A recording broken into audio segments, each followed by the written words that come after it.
हमारी तरफ से आप सभी को प्रणाम। प्रणाम। मेरा नाम बीना। मेरा नाम सीमा। आज हम आप लोगों को, आज जन्माष्टमी है, आज कृष्ण भगवान के जन्म पर हम कजरी सुनाने जा रहे हैं। आशा है पसंद आएगा। चैनल को लाइक करें, शेयर करें, सब्सक्राइब करें। धन्यवाद।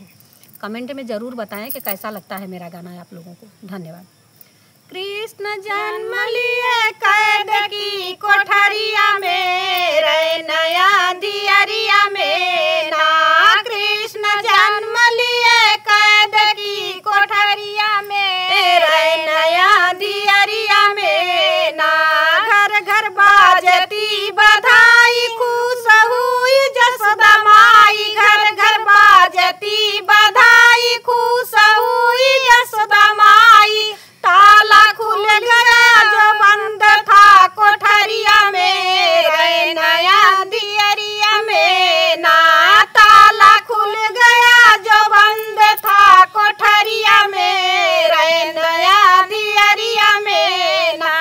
कृष्ण जन्म लिए कैद की कोठरिया में, रे नया दियरिया में ना।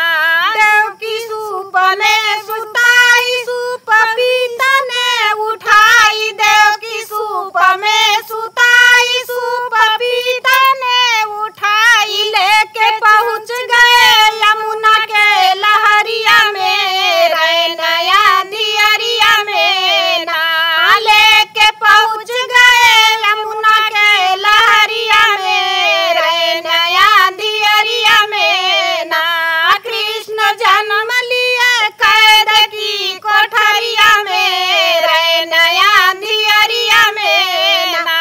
यमुना छूने आई पाँव, कृष्ण दिए लटकाए। यमुना छूने आई पाँव, कृष्ण दिए लटकाए। लेके पहुँच गए यशोदा के महलिया में, रे नया दियरिया में ना। लेके पहुँच गए यशोदा के महलिया में, रे नया दियरिया में ना। कृष्ण जन्म लिए कैद की कोठरिया में, रे नया दियरिया में ना। कृष्ण जन्म लिए कैद की कोठरिया में, रे नया दियरिया में ना। धन्यवाद। ज़रूर कमेंट में बताइए कैसा लगता है हमारा गाना। धन्यवाद।